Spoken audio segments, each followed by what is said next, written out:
Hello दोस्तों, CRPF, ASI और head constable ministerial का आप लोगों का रिजल्ट आ चुका है रिटर्न वाला।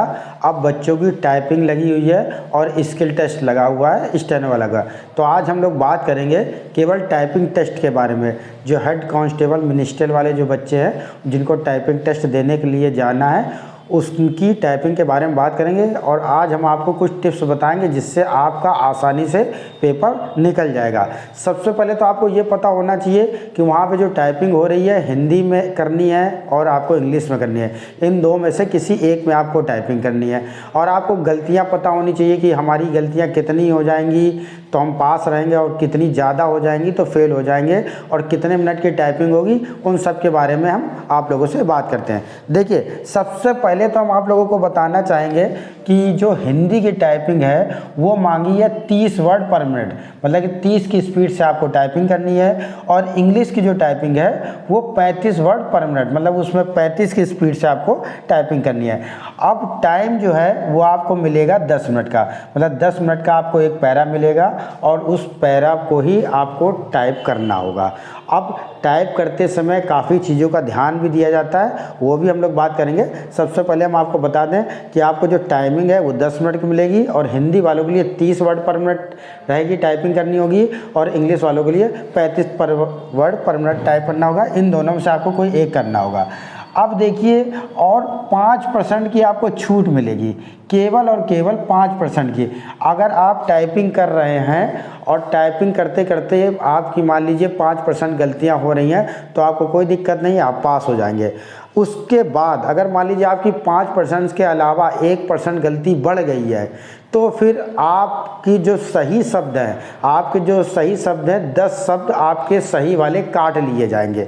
इसीलिए इसको बोला जाता है कि सीआरपीएफ की जो टाइपिंग है वो थोड़ी सी कठिन इसीलिए मानी जाती है क्योंकि अगर आप गलती एक्स्ट्रा कर देते हैं, उनके जो मानक पैमाना उन्होंने दिया हुआ 5%, उससे ऊपर अगर आप गलती करेंगे टाइपिंग करते समय तो आपके जो सही शब्द हैं वो काट लिए जाएंगे। इसीलिए टाइपिंग का बड़ा आपको ध्यान रखना है, ठीक है। तो ये दोनों में अलाउ है, हिंदी में भी वही है और इंग्लिश में भी वही है कि अगर 5% से ऊपर जाएगी तो आपके जो सही 10 शब्द हैं वो आपके काट लिए जाएंगे, ठीक है। अब देखिए, बात करते हैं आपको कुछ तरीके का। वहाँ पे देखिए, सबसे पहले जो तरीका है उसको ध्यान देने वाली बात है कि आपको वहाँ पर बैक स्पेस जो है वो लॉक लगा रहेगा। अगर आप ये सोच रहे हैं कि हम वहाँ पे जो शब्द टाइप करेंगे गलत शब्द टाइप कर लेंगे, बैक कर लेंगे तो वहाँ बैक नहीं कर पाएंगे, तो वहाँ पे जो बैक स्पेस है वो लॉक रहेगा, तो आप वहाँ पे बैक स्पेस नहीं कर पाएंगे। तो प्रैक्टिस आपको बिना बैक के स्पेस की ही करनी है, उसके बारे में भी हम बात करेंगे। दूसरी चीज़ क्या है, आपका सिलेक्शन तभी होगा जब आप देखिए वहाँ पे अगर टाइप करने के लिए आपको मैटर दिया गया, एक मैटर आपको टाइप करने के लिए दिया गया, अगर आपने एक लाइन को 2 बार टाइप कर दिया तो भी आप बाहर हो जाएंगे। तो इसलिए इसका बहुत ध्यान रखिएगा, जो आप टाइप कर रहे हैं पूरा फोकस करके, कंसंट्रेशन मन लगा करके कि हम कौन सी लाइन पे टाइप करें, इसका भी आपको ध्यान रखना। और ये अभी आप लोगों के पास पर्याप्त टाइम है तो आप प्रैक्टिस भी अच्छे से कर सकते हैं। तो ये 2 चीज़ें हमने आपको बता दी हैं। अब देखिए क्या करना है, क्या क्या जो तरीके हैं उस तरीके से आप टाइपिंग में आप स्किल टेस्ट पर टाइपिंग टेस्ट पास हो जाएंगे। उसके बारे में बात करें, सबसे पहले तो आपको एक मैटर बार बार टाइप करना है। जैसे मान लीजिए आपने एक बार मैटर टाइप किया और मैटर टाइप करते हैं, आप बैक का इस्तेमाल तो बिल्कुल नहीं करना। आप चाहें तो जो डिलीट की जो बटन होती है उसको निकाल के फेंक दीजिए और बिना उसके करिए, ताकि बार बार आदत पड़ गई है तो उसको आप हटा दीजिए। तो आप जब मैटर वहाँ पर टाइप करिए, एक बार मैटर अगर आपका टाइप हो गया, मान लीजिए आपके कुछ शब्द गलत हो गए तो आप देख लीजिए कौन कौन सा शब्द आपका गलत है, उसके बाद फिर से वैसी मैटर को टाइप करिए। जब एक मैटर बार बार अगर आप टाइप करेंगे ना तो जो शब्द आपके गलत हुए वो आपको याद हो जाएंगे और आपकी प्रैक्टिस जो है वो अच्छी हो जाएगी। और बैक का इस्तेमाल तो बिल्कुल नहीं करना ताकि ख़त्म हो जाए, दिक्कत ना हो। दूसरी चीज़ क्या है, आपको टाइपिंग के साथ साथ न्यूज़पेपर के जो पेपर आता है, इंग्लिश वाला या हिंदी वाला कोई भी आए, तो आप न्यूज़पेपर से शब्द जो है वो टाइप करिए, क्योंकि न्यूज़पेपर में जो शब्द होते हैं वो थोड़े से अच्छे आते हैं, जो मैटर चल रहा होता है करंट में उसी पे आता है। तो आप लोग प्रैक्टिस करिए, जो न्यूज़पेपर है चाहे हिंदी वाले की टाइपिंग करें और इंग्लिश वाले इंग्लिश करें, तो न्यूज़पेपर से आप लोग टाइपिंग करें। ये एक्स्ट्रा में हमने आपको बता दिया ताकि ज़्यादा अच्छी आप लोगों की स्पीड आ सके। तीसरी बात क्या है, जो सबसे इम्पॉर्टेंट है वो कीबोर्ड।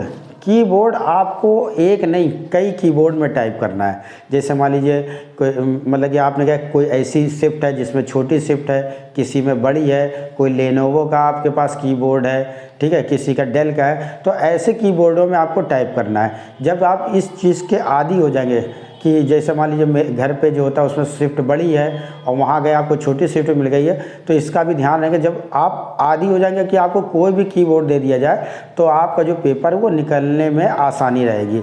तो अभी से आप 1-2 कीबोर्ड ले लीजिए या किसी इंस्टीट्यूट को ज्वाइन कर लीजिए जहाँ पे कई कीबोर्ड लगे होंगे, तो आप वहाँ पे जा कर के टाइप करेंगे तो आपको बहुत आसानी रहेगी और बहुत सहूलियत रहेगी। देखिए सबसे इम्पोर्टेंट बात क्या, सबसे लास्ट बात यह है कि आपको ज़्यादा पैनिक होने की ज़रूरत नहीं है। बच्चा हम देख रहे हैं सर सीआरपीएफ का वो मेरा टाइपिंग लगा है, मेरा टाइपिंग, तो आप देखिए आप पेपर में वही करने के लिए जाएंगे जो आपने अभी तक का प्रैक्टिस करी है, जो मेहनत करी है, वही तो आप वहाँ पे दिखाएंगे कि हाँ हमने सर इतनी मेहनत करी है, और वही लड़का पास होता है जो काफ़ी समय से लगा भी होता है। तो ज़्यादा पैनिक होने की ज़रूरत नहीं है, आराम से धैर्य रहिए। और वहाँ पे जब जाएं आप लोग टाइपिंग देने के लिए तो बहुत से लड़के घबरा जाते हैं कि सर मेरा ये हो गया वो हो गया, टाइप करना होता है आर तो दब जाता है कुछ और। तो वहाँ पे आराम से रिलैक्स होकर के बैठिएगा और आराम से टाइप करिएगा। कोई जल्दबाजी नहीं है, कोई डरने की ज़रूरत नहीं है, ठीक है, बिल्कुल रिलैक्स, बिल्कुल फ्री होकर के बैठे कि कोई दिक्कत नहीं है, ठीक है। जब आप ऐसे देखिए कोई भी टीचर आपको जो पेपर देने जाएंगे वो स्थिति से आपको खुद ही लड़ना पड़ता है, वहाँ टीचर आपको नहीं आएगा आपके साथ। तो स्थिति से जो लड़ना है वो आपको खुद ही सीखना पड़ेगा। तो आप मेहनत कीजिए अभी से, ताकि ज़्यादा प्रैक्टिस करेंगे फिर आप वहाँ पेपर देने जाएंगे तो आपको माहौल बहुत अच्छा लगेगा, क्योंकि आपने सारे कीबोर्ड में प्रैक्टिस कर ली होगी, शिफ्ट का इस्तेमाल होगा, मैटर आप ज़्यादा टाइप कर चुके होंगे। अभी इस समय केवल आराम से बैक का इस्तेमाल नहीं करना है, टाइपिंग अच्छे से देनी है और थोड़ा सा अपने आप को कूल माइंड करिए। ज़्यादा परेशान होने की ज़रूरत नहीं है, ज़्यादा भड़बड़ाने की ज़रूरत नहीं है। एक टाइम निर्धारित कीजिए कि हमको सवेरे इतनी देर टाइप करना है, दोपहर में इतनी देर टाइप करना है और शाम को इतनी देर है। देखिए वहाँ 10 मिनट की टाइपिंग मांगी गई है, आप पहले अपना मैटर आराम से टाइप कर लीजिएगा और 20-20 मिनट का टाइमर लगाइए, ज़्यादा की प्रैक्टिस करिए। जब 20 मिनट का आप टाइमर लगा के प्रैक्टिस करेंगे और वहाँ सीधे जब टाइप करने के लिए जाएंगे सीआरपीएफ वाले कैंट में तो आपको बड़ा आसान रहेगा। स्टेनो और टाइपिंग से जुड़ी कोई भी वीडियो आएगी तो हम आपको सबसे पहले वीडियो के माध्यम से बताएंगे, तो सब लोग लाइक करें।